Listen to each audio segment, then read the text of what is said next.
안녕하세요. 오늘은 항암 치료를 하면서 항암약의 부작용 때문에 몸이 힘들고 입맛도 없고 했었는데 그때 제가 어떤 음식을 주로 먹고 버텼는지에 대한 이야기를 한번 해보도록 하겠습니다. 먼저 잘 먹어야 합니다. 삼시세끼를 잘 먹어야 해요. 이건 교수님들도 항상 강조해 주셨고 제 경험으로 저도 중요하다고 생각하는 건데요. 잘 먹어야 하는 이유는 왜 몸에 있는 암세포를 파괴하기 위해서 우리가 항암 주사를 맞잖아요. 그럼 이제 항암약이랑 암세포랑 이렇게 싸우게 되는데 이때 몸에 영양소가 많이 파괴돼서 면역력도 약해지고 에너지 소모가 크게 되는데 이때 잘 먹어서 영양소를 몸에 보충해야 그 힘으로 또 몸 안에서 잘 싸울 수 있는 그런 균형이 파괴되지 않는 그런 게 있다고 하더라고요. 그래서 잘 먹는 게 중요하다고 생각을 하고요. 근데 또 이때 식욕이 없어지고 입맛도 예전 같지 않아서 그게 참 쉽지 않은데 그럼에도 불구하고 먹을 수 있는 걸 잘 먹어야 된다고 생각합니다. 그럼 잘 먹고 있는 건 어떻게 할까요? 그건 하루 피로 에너지 계산법이 있어서 그걸로 이제 계산을 해보면 되는데 저는 그런 숫자, 공식 이런 게 너무 복잡하더라고요. 그래서 그냥 제가 해본 쉬운 방법은 피 검사를 하잖아요? 그때 이 결과를 보고 확인을 하는 거예요. 왜 병원 갈 때마다 피 검사를 항상 하는데 그때 그 검사 결과를 보면 수치들이 평균인지 평균 이하인지 나오는데 그걸 보면서 내가 잘 먹고 있는지 이런 걸 체크해 볼 수 있고요. 물론 그 결과를 보면 이 항암약의 부작용으로 인해서 수치가 평균 이하로 떨어지는 것들도 있어요. 그런데 이제 그런 거는 교수님께서 처방해 주신 영양제 같은 거 먹으면서 보충하면 되니까 그런 걸 제외한 나머지 수치 결과들을 보고 단백질이 부족한지 마그네슘이 부족한지 이런 것들을 알 수 있게 되는 것 같고 만약에 전반적인 열량이 부족하다는 결과가 나왔다면 그때는 영양 밀도가 높은 음식 위주로 먹어서 부족한 부분을 고루고루 채워야 되니까 생선, 두부, 고구마, 채소 이런 영양 밀도가 높은 음식 위주로 섭취하는 게 좋고요. 두유나 우유 같은 유제품도 섭취하면 도움이 된다고 합니다. 그리고 하나 더요. 저는 몸무게를 매일매일 체크하고 있어요. 몸무게 변화가 크게 없다면 잘 먹고 있다고 생각이 되지만 몸무게 변화가 생겨서 살이 막 빠지고 있거나 살이 막 늘거나 하면 교수님 상담이 필요할 것 같고 이 부분도 같이 체크하면 좋을 것 같아요. 그리고 또 몸무게 변화가 있으면 병원에서도 물어보세요. 왜 병원 가면 우리가 피검사 항상 하듯이 몸무게 검사도 하잖아요. 그 이제 변화들을 보면서 컨디션은 괜찮은지 밥은 잘 먹고 있는지 물어보는데 그 전에 우리가 우리 몸을 스스로 체크하고 챙기면 좋을 것 같다고 생각이 됩니다. 그리고 내가 먹을 수 있는 만큼 나만의 패턴을 만들어야 해요.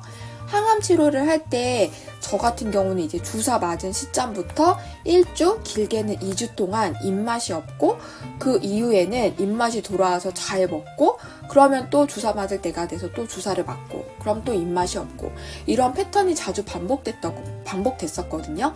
그래서 이제 주사 맞은 다음 그 1, 2주 때는 국 종류를 많이 먹었어요. 국에 밥을 말아 먹으면 그냥 밥을 먹는 것보다 좀 먹을 수 있게 되더라고요. 그래서 국에 밥을 말아서 많이 먹었고 처음에는 이제 미역국이 자극적이지 않으면서 순하고 적당히 간이 되어 있어서 자주 먹었고요. 근데 또 매번 먹으면 질리잖아요. 그래서 그럴 때는 콩나물 국밥을 이제 맵지 않게 해서 먹었는데 콩나물에 이 식감이 있어서 또 잘 먹게 되더라고요.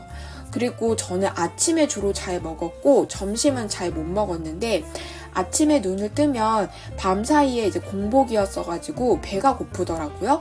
그래서 뭐라도 막 찾아 먹어야겠다는 의욕이 막 생겨서 먹었고 그러다 보니까 점심은 그냥 넘어가거나 간단히 가볍게 먹어야 될 때가 많고 그러지 않으면은 잘 안 먹히게 되더라고요. 그래서 점심 때는 빵이나 죽, 수프, 떡 이런 걸 먹었고 빵은 사실 많이 먹으면 안 되지만 빵 말고는 이제 잘 먹을 수 있는 게 없어서 빵, 국수 이런 걸 먹었고 저녁은 잘 먹으려고 노력을 해서 단백질 보충하는 거에 신경을 썼습니다.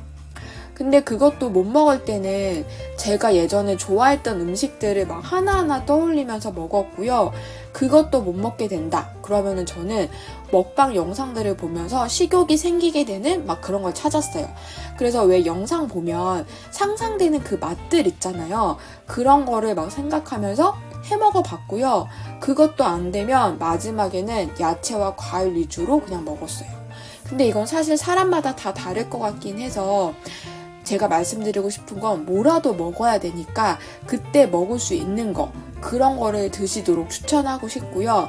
그렇게 먹어야지 힘이 나고 그러니까 또 주사도 맞을 수 있게 되고 또 어느 순간 그러다 보면 입맛이 돌아오거든요. 그래서 먹을 수 있는 거를 잘 먹었으면 하고 구토가 만약에 심하시다 그럼 저도 이제 그랬는데 아이스크림 바닐라 맛 같은 거 먹었어요. 사실 차가운 거 먹으면 구토가 좀 괜찮아지더라고요. 그리고 따뜻한 물을 많이 먹었고 차도 가끔 먹긴 했지만 차보다는 물을 먹은 게 왜 유방암에 좋다는 차, 뭐 암에 좋다는 차 이런 거 진짜 많아서 사서 먹어봤는데 텁텁한 맛이 생기고 갈증이 더 생기더라고요. 그래서 차보다는 물을 많이 먹으려고 해서 텀블러에 넣고 다니면서 수시로 먹었고요. 카페인은 줄이려고 해서 최대한 안 먹었고 속이 너무 답답하다. 그럴 때는 콜라를 진짜 딱 한 모금씩 마셨어요. 물론 탄산음료도 안 좋지만 그래도 너무 답답할 때는 한 번씩 먹어야지 이렇게 뚫리는 그런 기분이 있어서 먹으면서 그 시간들을 견뎠습니다. 저는 지금 항암 치료가 끝났고 사실 불과 몇 달 전까지 저도 항암 치료를 했었는데 지금은 약간 끝나서 회복하는 단계를 이제 겪고 있는데 그때는 진짜 시간이 멈춘 것 같고 매일 같은 하루고 건강을 위해서 뭐라도 먹어야 된다는 건 알지만 사실 마음만큼 막 의욕 생겨서 찾지 않게 되던데 사실 그럼에도 불구하고 나를 위해서 또는 우리 가족들을 위해서 먹고 힘을 내다 보니까 지금이라는 이 시간이 저에게 주어진 것 같아요. 항암 치료로 누적된 에너지 소비로 인해서 지금 사실 회복하는 데 열심히 노력을 하고 있는데 몸이 예전보다 지치고 힘들고 막 그래요. 그렇지만 사실 마음은 회복 단계라고 생각하니까 아주 건강해진 것 같습니다. 해볼 수 있는 걸 해보는 데까지 해봐야지 뭐라도 안 하고 있으면 답답하고 더 처지게 되는 것 같고 그렇게 해봤을 때 우리 의지로 모든 게 변한다고 저는 생각을 하고요. 그 의지를 믿고 오늘도 힘을 내서 밥을 잘 먹고 건강해지는 그날을 상상하면서 힘내시길 바라겠습니다. 오늘도 제 이야기에 공감하신다면 구독과 좋아요 부탁드릴게요. 감사합니다.